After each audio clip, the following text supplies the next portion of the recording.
bear with me for a second.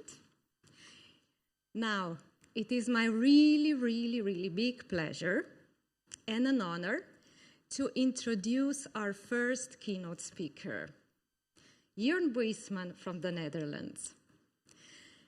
Let me say a few words, Jurn, and if it's not going to be enough, you can compliment me later. So Jurn wears many hats. He is the director of Museum Gilving in Amsterdam. He serves on the supervisory committee of Interpret Europe, please, on the supervisory council of Europa Nostra, and nevertheless, he is a general secretary of ICOMOS. However, today Jurn has chosen not to speak in any of these official capacities, and there is a reason. He would share his personal perspectives, rather, on one of the most pressing and thought-provoking topics in our field, the interpretation of contested heritage in an increasingly polarized world. Let me say a few words about his work, about the Museum Gilving. Under Jurn's leadership, it began addressing contemporary issues through heritage as early as 35 years ago. More than a decade ago, the project he led in the field of cultural dialogue were at the forefront, addressing themes that were at that time considered uncomfortable and often deliberately ignored or brushed aside. His keynote resonates powerfully with the theme of our conference by confronting uncomfortable truths and sparking dialogue. His work exemplifies the kind of interpretive practice that doesn't just inform, but it transforms. This is only a glimpse into Jurn's background, and I would let him share more about his journey. So please join me in warmly welcoming Jurn Buisman at the stage for the opening speech. Thank you. Good evening. It's a true honor to speak to you today at the Interpret Europe conference here at the museum commemorating Marshal Joseph Pilsudski. Heroes, anti-heroes and villains are how we create, use, recreate and dismantle them. This theme resonates with me as it often was the underlying notion of quite a few projects I helped to mount. As Elena said, since the late 80s, I'm active within the heritage realm, first part-time and already some quarter of a century full-time. And today, indeed, I speak to you in a personal capacity, not on behalf of any organization, and this means I can speak more freely on the ethical dilemmas connected to this, in some way, quite ambivalent and controversial topic. In daily life, I'm director of Museum Gilving, which is in the Netherlands, and the museum started out and still is, in essence, a historic house museum. Quite a few of the exhibitions and other projects the Gilving team developed concern layered stories, some of which you may characterize as causing, at least to some, a bit of discomfort as they gave a different view on the common narrative. Our core approach is to use the lives of a house's former residents and their extended families as a narrative framework, a structure through which we explore broader historical and societal themes that have an urgence today. Our museum also stewards the largest Dutch collection of historic keyboard instruments from the 18th through early 20th centuries. These are over 450 fortepianos, square pianos, harmoniums, etc. And we consider this living heritage. This means that we also do a lot with music, concerts, festivals, etc. I put this here for a moment. Together with my wife, Duja Verwey, who is here today, actually, there she is sitting. We have curated exhibitions and cultural projects that ask questions and provoke reflection. Dunja is one of the 4 initiators of Dolomina. This is a feminist movement which in the early 1970s became the driving force for the second feminist wave in the Netherlands. Dolomina used bold, ludic, playful, actually quite creative actions to demand gender equality and bodily autonomy. Because Dunja had spent part of her youth in Suriname, she maintains ties with Surinamese and Antillean communities in our country. Her views and experience have profoundly shaped the projects of our museum over the course of some, I think by now, 30 years, which we materialized. Already in the early years of this millennium, we contributed to the United Nations International Year of Dialogue Among Civilizations. These projects focus mainly on cultural diversity, and this continued to be one of our main policies of our museum.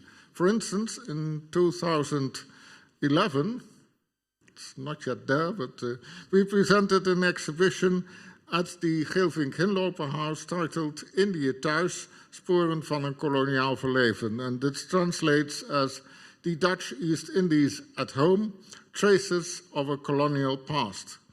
It focuses on everyday objects at Dutch families' homes with roots in the Dutch East Indies, today Indonesia. The exhibition revealed how colonial legacies remained embedded in private domestic settings, in the very furniture of family life, sometimes forgotten, sometimes just there, sometimes an important part of the family's identity still, and attached to stories of their parents and grandparents.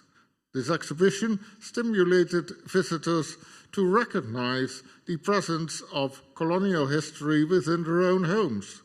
The history connected to the Dutch East Indies was still being silenced in those years.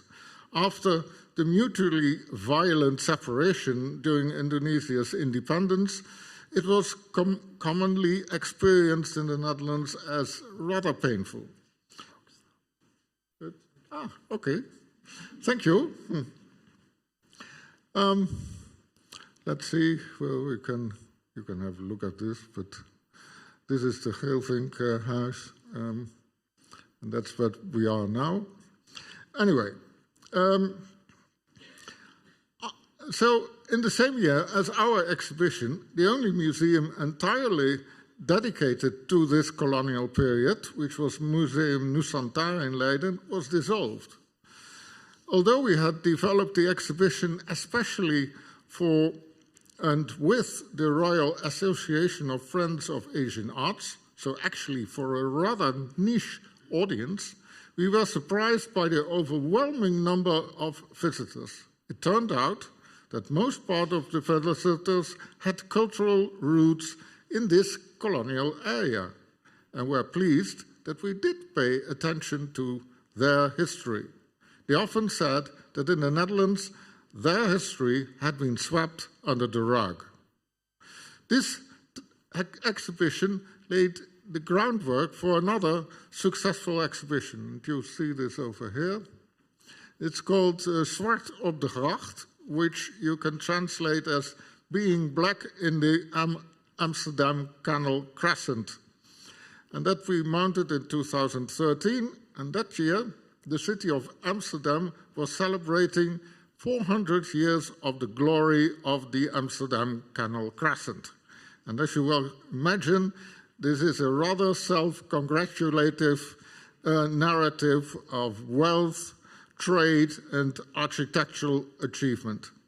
Ironically, the same year also marked the 150th anniversary of the abolition of slavery in Suriname and the Dutch Antilles. And you may know that about nearly half of the population of Suriname in the last 30 years have moved to the Netherlands. So it's quite a sizable community.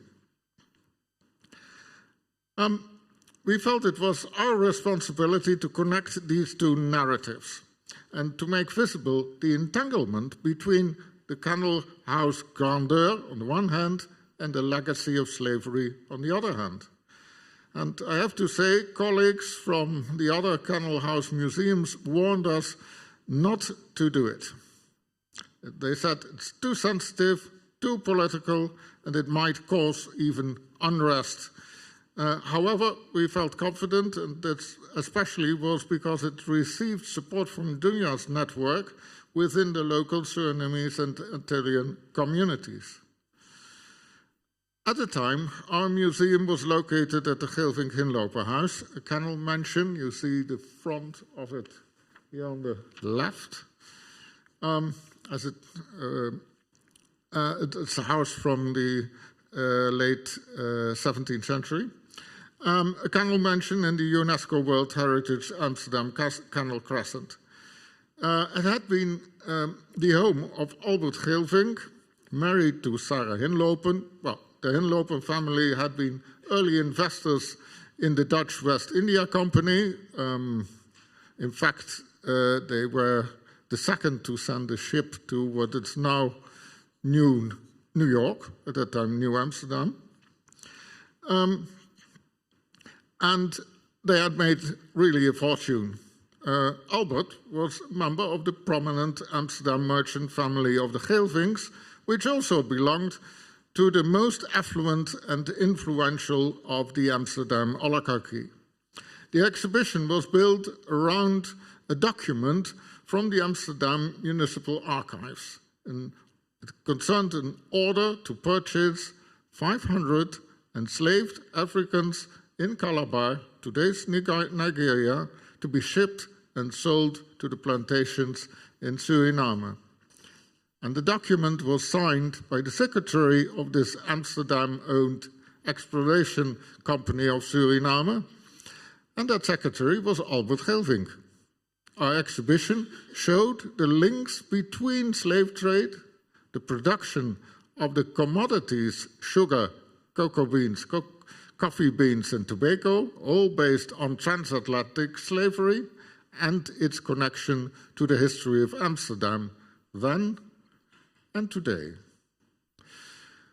The exhibition also featured a photo series of gable stones. You see one there in the middle, on kennel houses, which with iconography related to slave trade and the products of plantations. This visual connection between the city's architecture on the one hand and the colonial economy proved quite powerful. Also, we showed stories of free black residents in Amsterdam during the 17th and 18th centuries, and historical imagery and objects that reflected how black people were portrayed in elite households at that time, often exotified and objectified. And you see in this poster we made an example.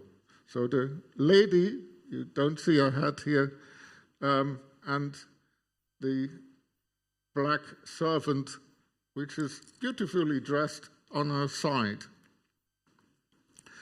The result. The exhibition became one of our most impactful projects. A libation ritual was held in our museum's garden, led by members of the Surinamese community, honoring ancestors who had suffered under slavery. And you see there a picture of it on the left. And also things like the Black Heritage Tours in Amsterdam used our museum as their starting point. Our photo exhibition created greater public awareness of the city's architectural ties to slavery, and it inspired further research. Not only in Amsterdam, but later it was rolled out actually all over the country. You see now books being published about this connection between the heritage and slavery. The exhibition was not just about the past, but moreover about our society today. That the glory of the Amsterdam Canal Crescent is strongly intertwined with the history of Suriname and the Caribbean and the people rooted in this history.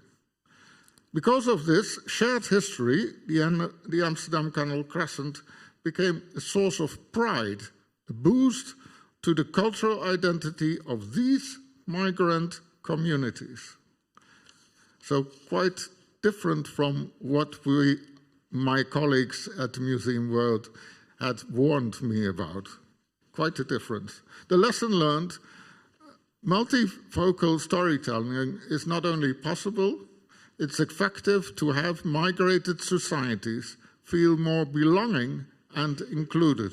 Moreover, it also attracted a broad and inclusive audience. Now, whose story are we telling? Is an historic building just a building?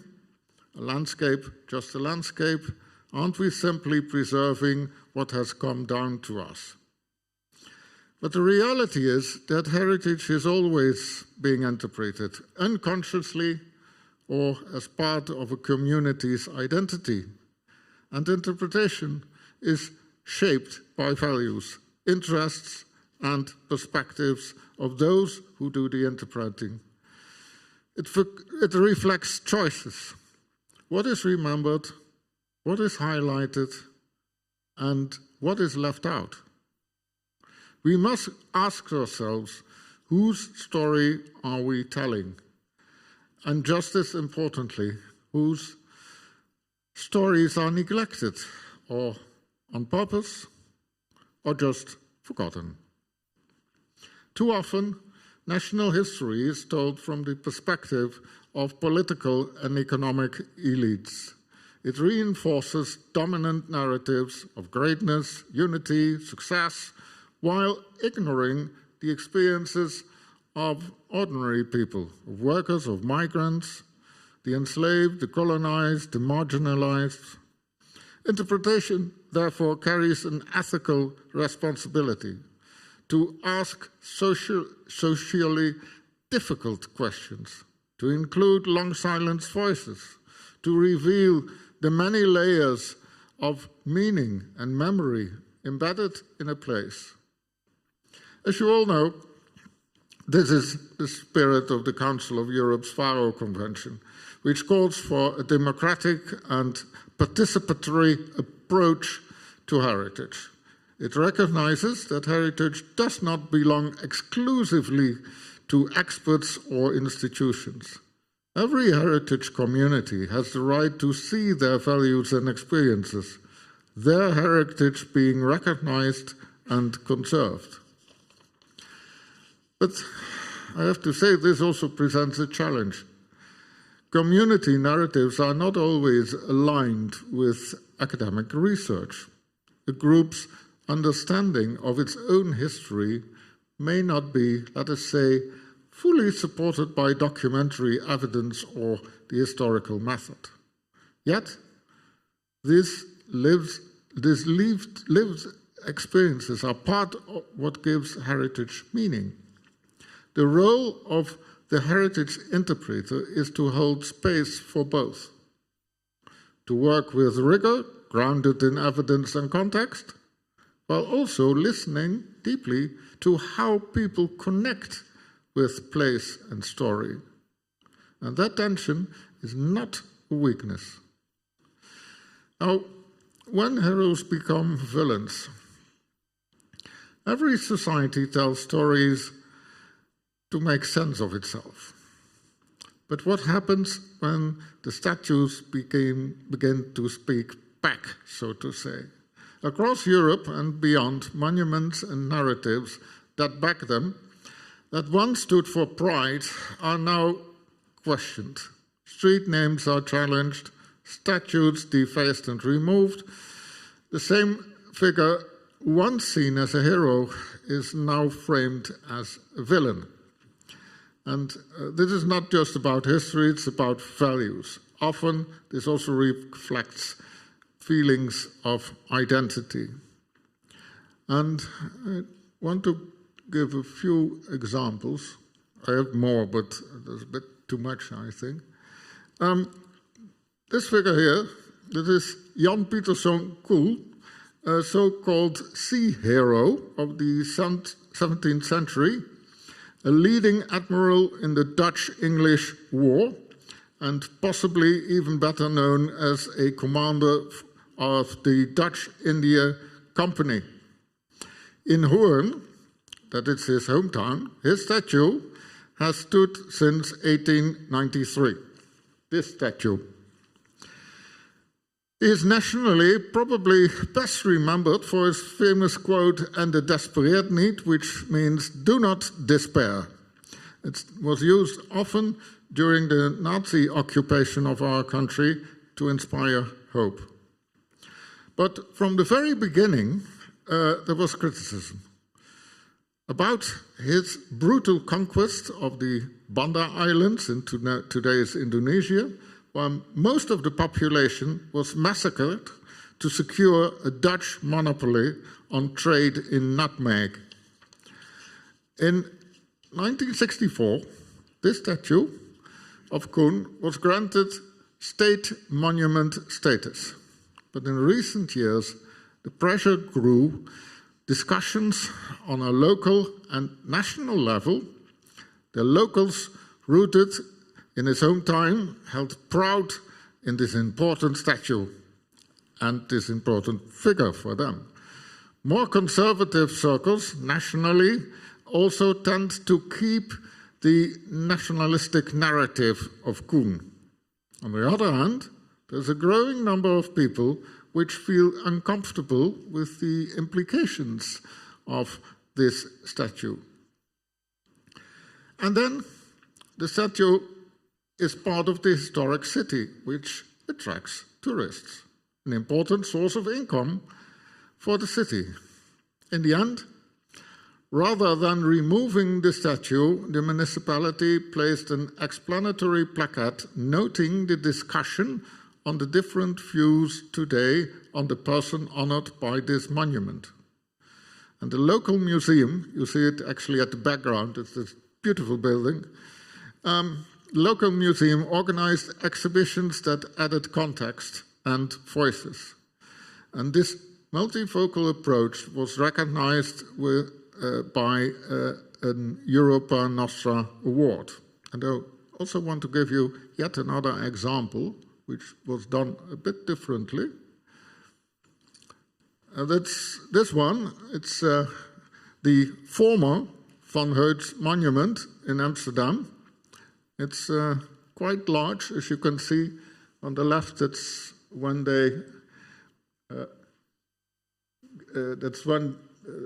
the monument was erected, and you see how large it is actually.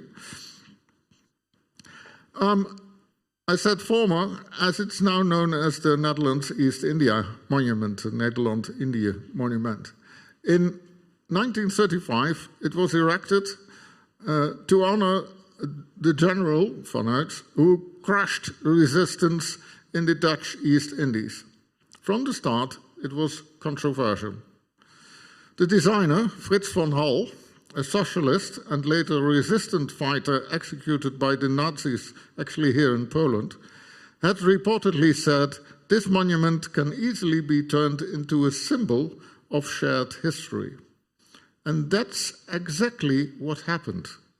After years of protests, the monument was transformed in 2003 into a memorial to the complex relationship between Netherlands and Indonesia. And you see here one of these protests by Provo. In fact, they actually removed the placard of showing General Van Heut. We don't even know where it's gone. And you see there later there was, when it was still called the Van Huyt Monument, people had thrown and written on it, and there you see already that the placard has gone.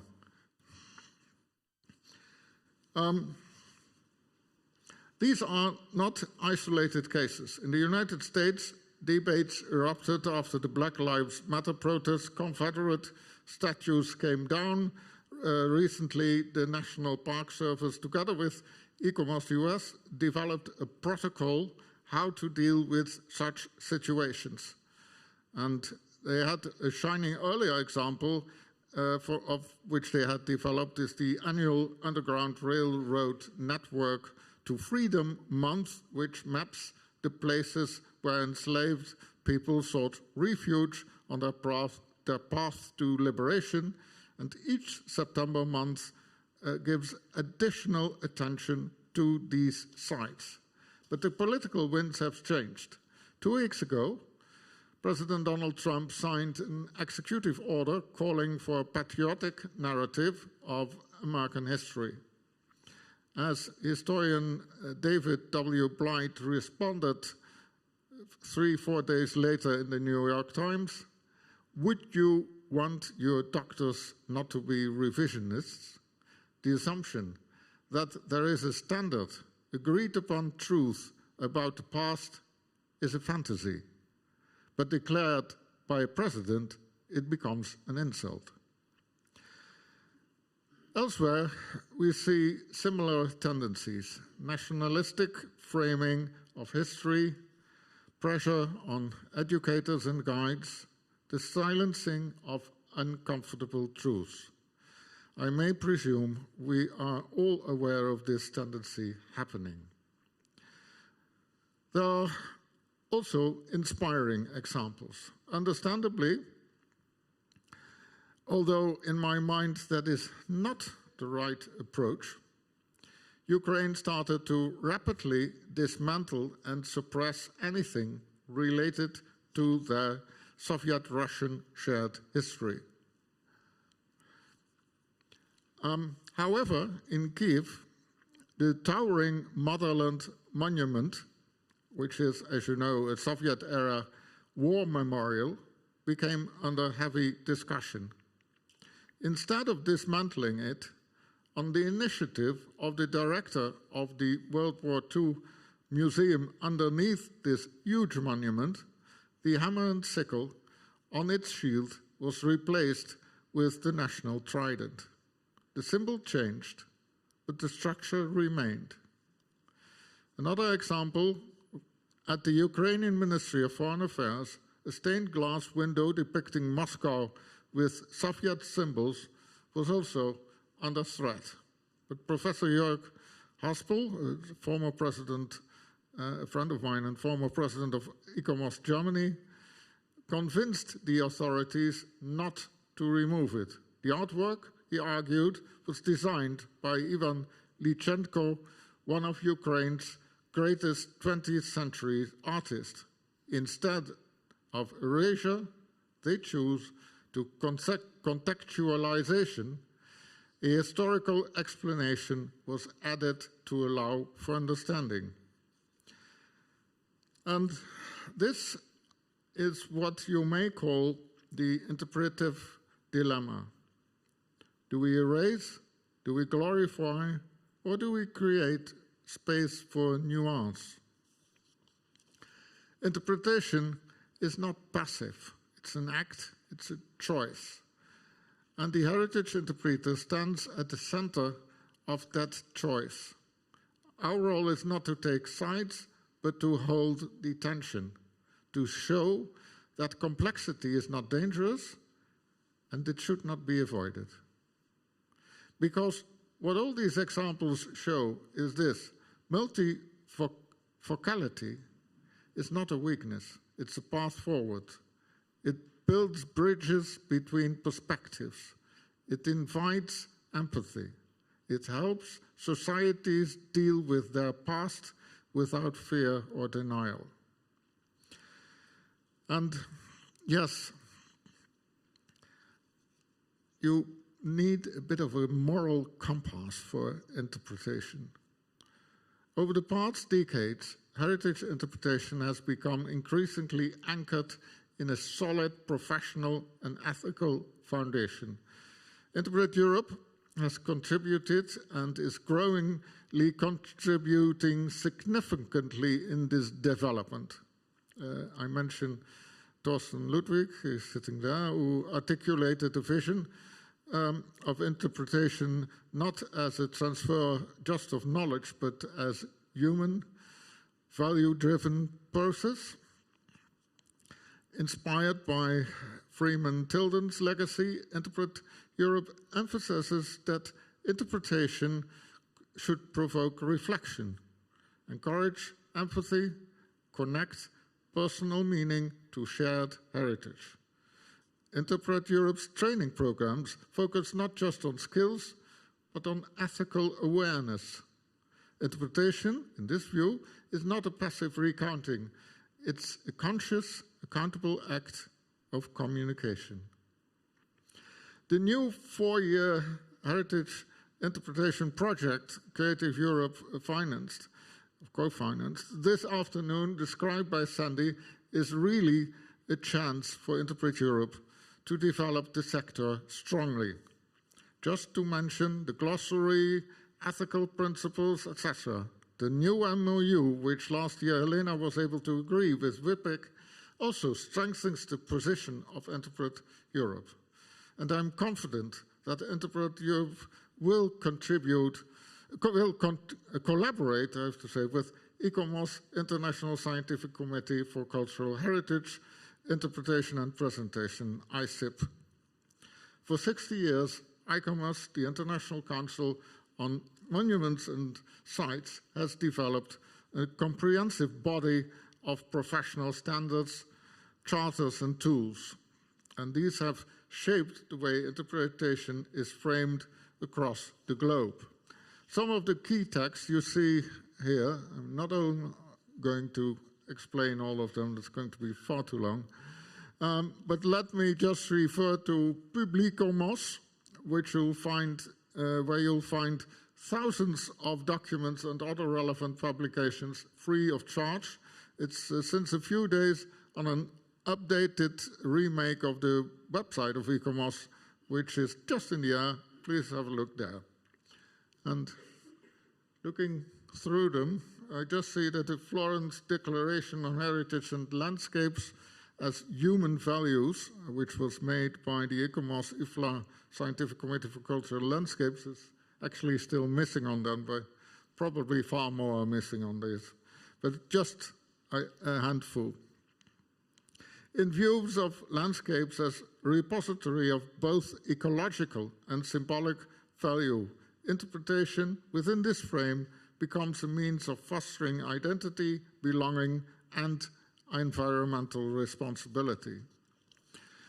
I already mentioned the Council of Europe's Faro Convention, and therefore I do think I also should mention the European Landscape Convention. It defines landscapes not by aesthetics alone, but as an area perceived by people, shaped by interaction, memory, and experience. It promotes participatory planning and heritage protection that includes local knowledge and values.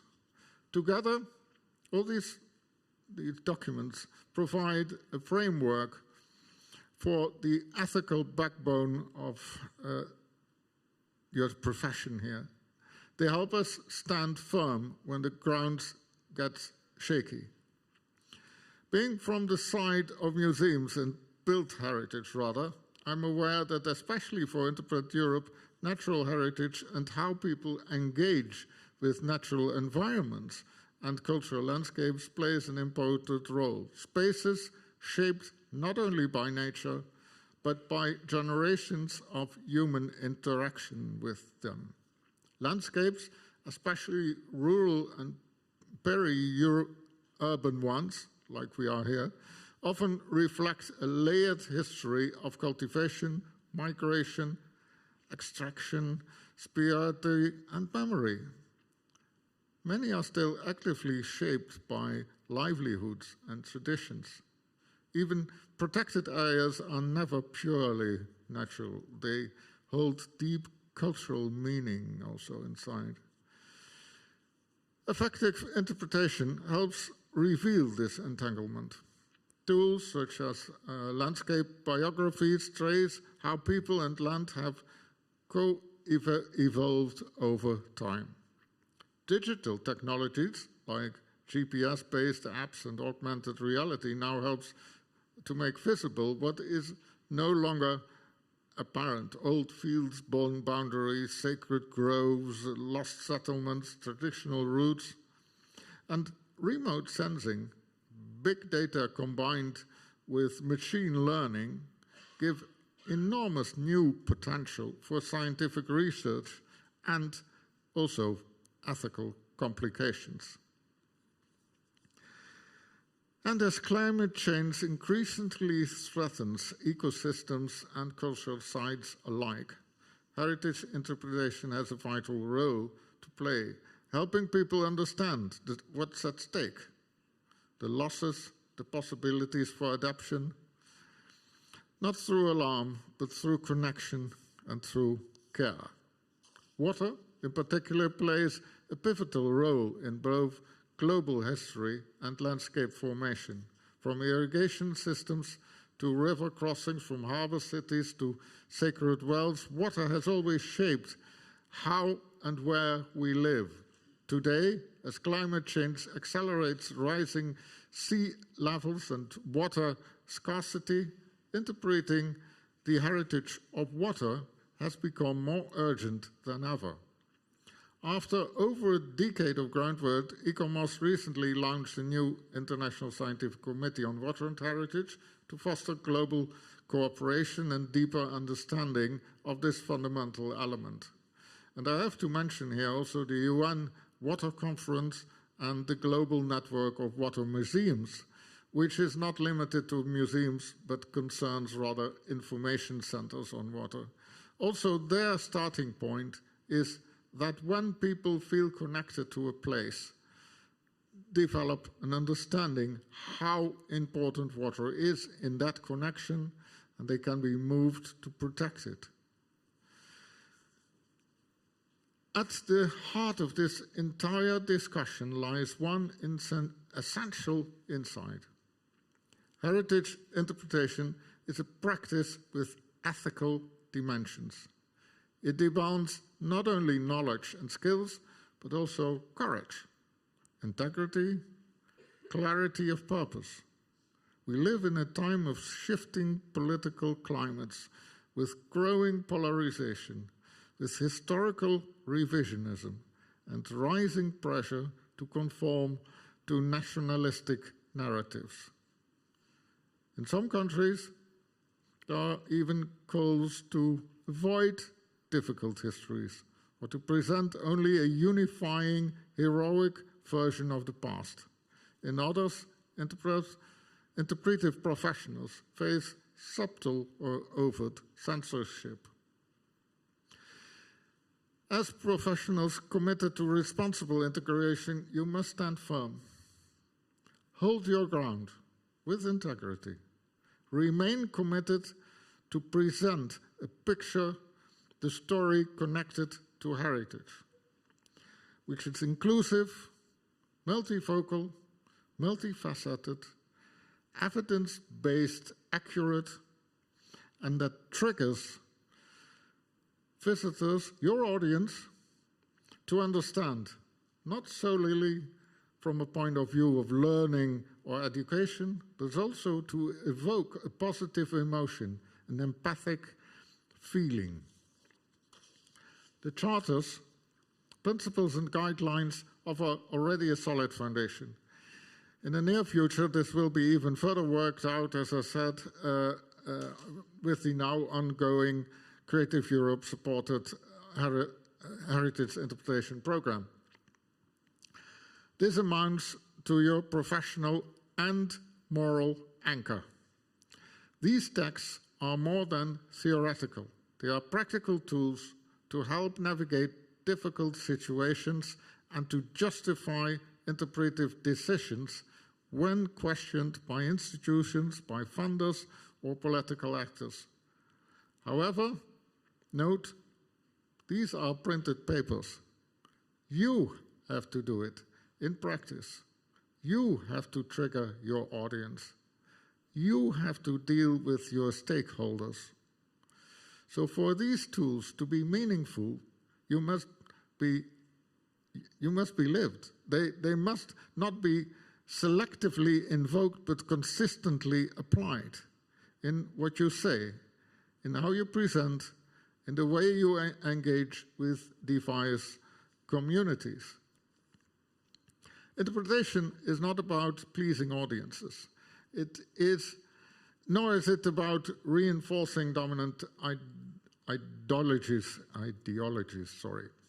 It's about making space for dialogue, for self-reflection, for presenting the multiple perspectives and interpretations that exist around the same history. Ultimately, the way in which heritage is interpreted influences the way communities, the society, perceives their past and relate to each other in the present. The role of the interpreter is to allow different, sometimes conflicting voices to be heard, understood, and respected. In this lies the essence of the professional ethical appeal, to uphold interpretation as a practice grounded in shared standards and principles, and to use those standards as a compass, especially when countering winds begin to blow. Let me end with a question for reflection. How can interpretation help us remain open, connected, and empathic, especially in a time of growing division and distrust? Heritage interpretation is more than education and entertainment. It includes a civic duty. It's a profession with societal relevance. It requires us to see the past not as a fixed or singular, but as a layered, multifaceted landscape of meaning. One that looks different depending on the perspectives from which it's viewed. Not to simplify, not to glorify, instead to connect across stories, across communities, across time. I'd like to end with a quote from Professor Klaus Schwab, who's the driving force behind the World Economic Forum. Although positive by nature, he too is quite concerned about the current global situation, you can say. He keeps faith as he sees a growing number of people whom he described as micro-level activists, people who make a difference in their own communities through their daily practice by doing the right thing.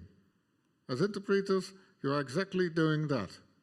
By holding space for complexity, by amplifying marginalized voices, by telling stories that do justice to the past in its full diversity and that help build a more inclusive future.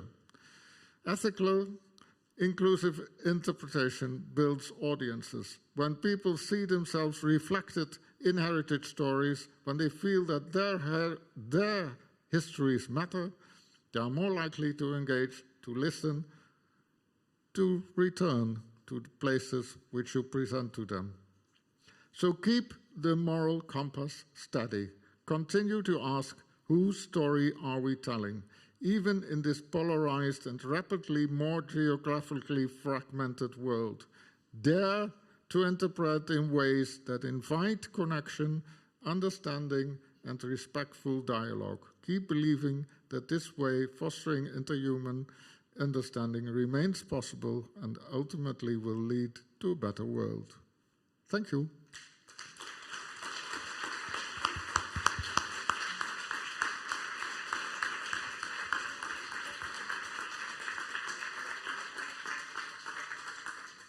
Thank you so much, Jurn. This was an excellent, thought-provoking speech. Maybe we can take a few minutes for the questions, if you have any. Yeah? But meanwhile, I would like to thank you again for giving us a mandate for doing such an important work and a courage to do that work, as we often wish to have such an impact on the people, and we sometimes wonder, can we have such an impact? Like, what can we do in 1 hour, 40 minutes, as much as people visit our places? But I think it's about collective effort rather than single cases. So yes, we need that courage. Thank you so much again for grappling with difficult subjects. Questions, please. Any? I know it's difficult, but let's try. Gail. I'll ask one. I totally agree with your approach, but find it more and more challenging in an age when people want simple information, and dealing with complexities. That's so difficult, and it's much easier just to glom on to what matches an individual. So do you have any words of wisdom for helping people open their own minds in time and space to allow for complexity and discussion?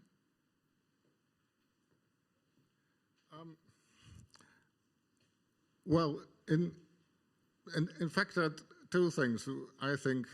One is that we flatten, so to say, history quite often to make it more condensed. And the other way is that we have to deal with bubbles in which people tend to cocoon in a certain way. And therefore are not reflecting to what is in different bubbles. Now, what we are usually doing is, apart from that we are sending out messages, is that we are connected to sites, which means that if a person comes to a site, he will get a presentation. And that presentation is usually gives an opportunity to give just a bit more than one singular story. That it's the moment that you are coming to a place, and there you can, and it can be in a very short way, to show the different voices which are relating to that place. And what you hope is that people are not only reading the one which they usually would read, which they know of, but that they also see the one next to it, and that they are triggered to say, hey, what's this? Let me see. Even if they are not agreeing with the other narrative, still, the moment it's presented there, you have an opportunity to give them this possibility of at least reading it, reading about it, seeing it. A small, I give an example, and that's an example which I already gave a bit earlier. The exhibition which we did on being black in the Canal Crescent. We tried to start with the history which we told in the narrative which was usual until at least at that time in the Netherlands. You came in a magnificent, if I may say so, mention where you saw the story of this grand merchants who felt that, well, it was all quite grand in a Dutch way, let's say it this way. And then when you would go through the exhibition, you would be given examples of, nice, here you see something which they did, nice porcelain which they had. And then we told about, when you would go further in this exhibition, you were told about, well, they were able to drink coffee, and this coffee came from Suriname. So this way you started to entangle also this Surinamese story inside. And gradually, while going through the exhibition, you would be confronted, in fact, with not saying this is slavery, this is the black page of the history of Amsterdam. No, it showed it just as it was at that time. But the moment you see that it's all connected to forced on slavery and indented labor, because after slavery was ended, they basically imported people from Java and from India to Suriname to do exactly the same work, although officially they were paid for it, but it was minor. So basically it continued for quite some time. And we basically showed it as it was normal, but it did set people to think, what am I reading here? So this way you trigger that at the end of the exhibition, people may think,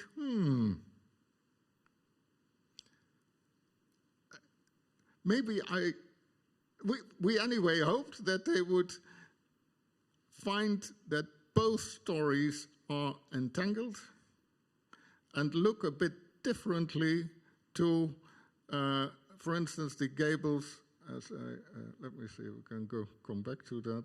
Hop, hop. No, one more. When you, this isn't on any longer. Anyway, you remember that in the middle of where you saw a gable in which there is a black figure holding out. There, over there. You see, if you look, go through the canals of Amsterdam, you will see this sort of figures. And you may think, what's actually the story behind that? So you may, on the one hand, exhibit it in a way that the people who actually are used to a narrative which is flat and which is, in a way, rather nationalistic, or however you want to call it, that using that story for actually giving voice also to different voices, that will trigger people to think again. Yes. Okay. Can you? Just when we talk about examples, I was remembering that when you were talking about Kilvink in the house, in the Grachten Museum in Amsterdam, actually, you enter a room, there's a table, there are different people around the table, fictional, discussing what to do when they were deciding to go for building the Grachts and all these things. And you're in the role of an observer, and it takes 5 minutes, really takes 5 minutes, because you're put in the room and you leave the room again.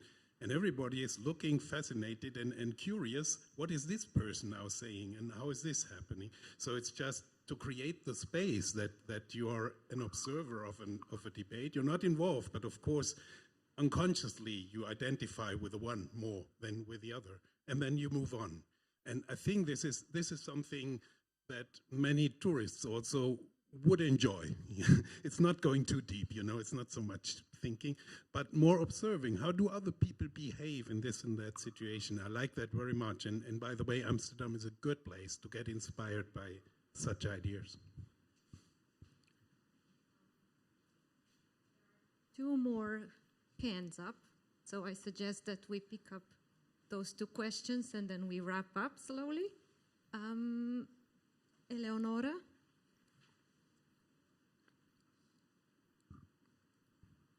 Yeah, thank you very much for the inspiring lecture. Just of pure curiosity, your example of Motherland statue in Kyiv, rhetorically, I wonder, did you use it as a kind of negative example of nationalist appropriation, or because it seems to me that rhetorically you did it, although the case is much, much more complex and much more multi-layered, and it deserves really to be rhetorically, at least, to put in a kind of better light. Thank you. Well, I tried actually to combine it a bit with this example, where you see more or less the same. And I fully agree that this is very complex, and we have to deal with very complex stories.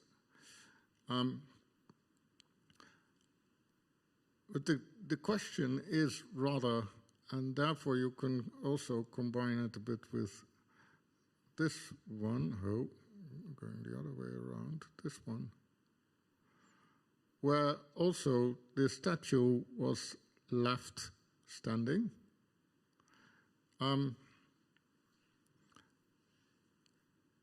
But it is also being used for a discussion. So instead of, and the same goes away a bit with this one, instead of removing or completely dismantling the statue or the monument, you basically give it a notion for which you can tell this multi-layered, multifaceted, if you wish, a story. I know it's very complex, but I also wanted to bring a bit of attention to the way you can go about these sorts of things. And unfortunately, I didn't put in a picture actually of the other example in Ukraine, where this window, which is, well, if you look at it, it's pure Soviet art, I have to say. And I can very well imagine, simply because it's also in the rather central place in the Ministry of Foreign Affairs, that they wanted to remove it. But still, they did basically the same thing as they did with this statue. So it's being used to tell a multi-layered or multifaceted story. Does this answer a bit your remark?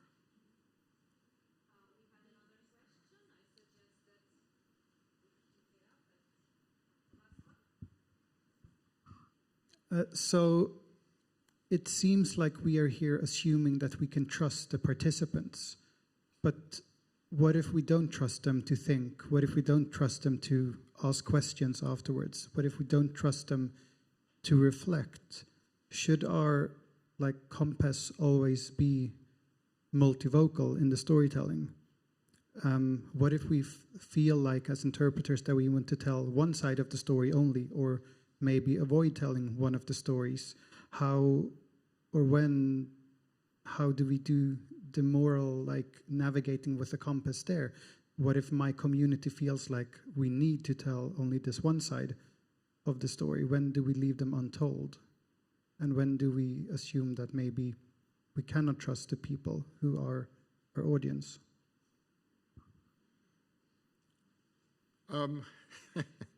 Yeah, that I try to convince you that you should keep to this moral compass, and if you and use for that as a foundation the documents, the guidelines which have been developed. More than that, you cannot do, actually.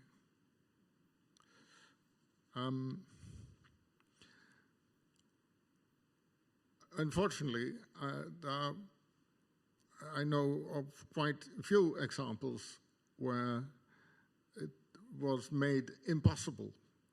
And in this case, not the heritage interpreter, but for instance, a heritage professional to protect and advocate what he was standing for. Let's say it this way: heritage professionals have been shot for the fact that they kept on their principles. And the question is often, how far can you go?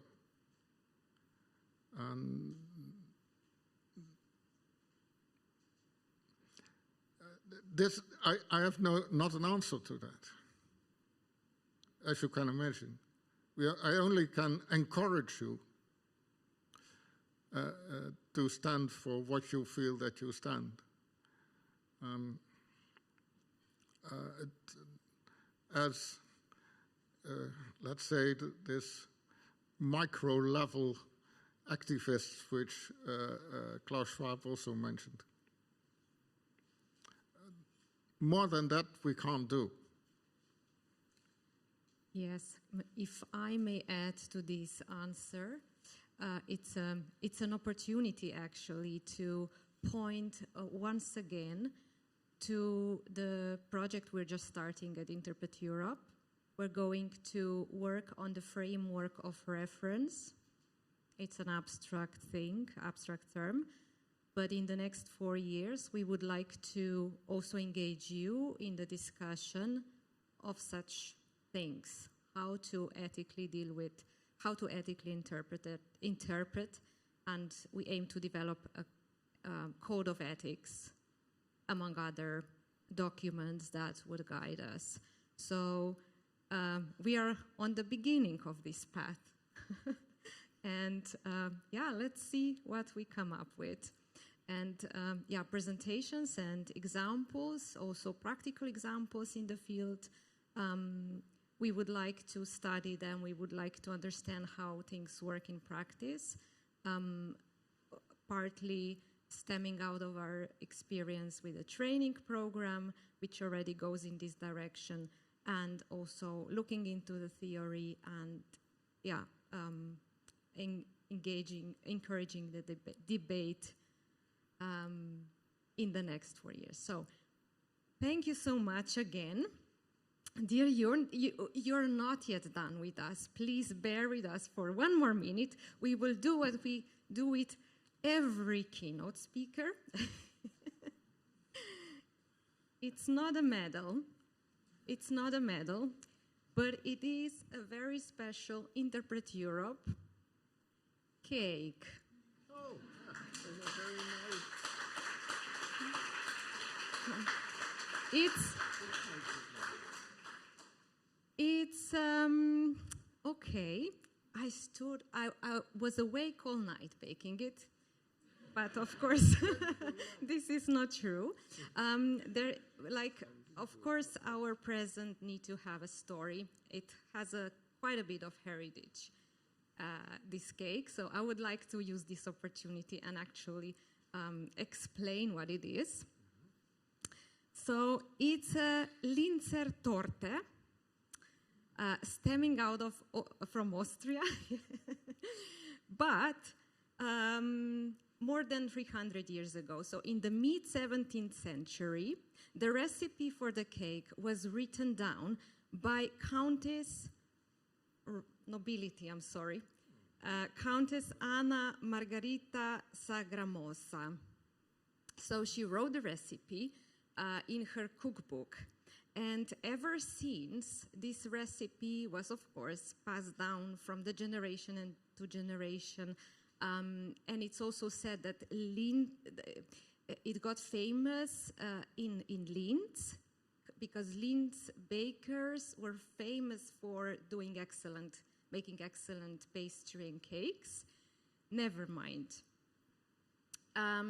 We discovered this cake, like our Interpret Europe colleagues discovered a man called Andre Gerspach, sorry if I mispronounced, Marquez, who in Waldkirch, in Black Forest, is baking these cakes because he found a recipe of his grandmother, Hila.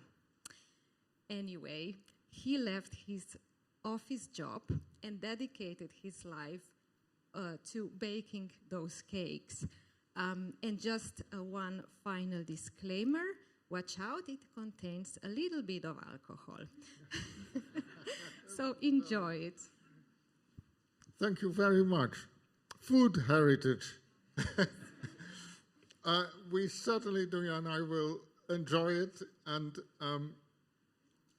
I have to say, that 2 years ago, I was approached by Sandy. I'm not sure it is somewhere. Yes, by Sandy, and I was quite surprised that he came to me actually because I had some remarks on the Interpret Europe, and getting now more and more acquainted with what you are doing and the potential which it also have for the future.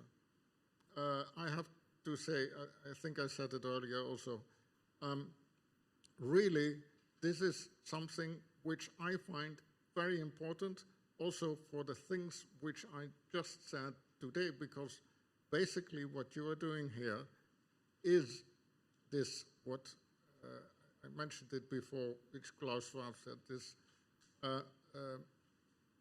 micro local activists on making just a better world. And that's what you're doing. Thank you. Thank you so much again.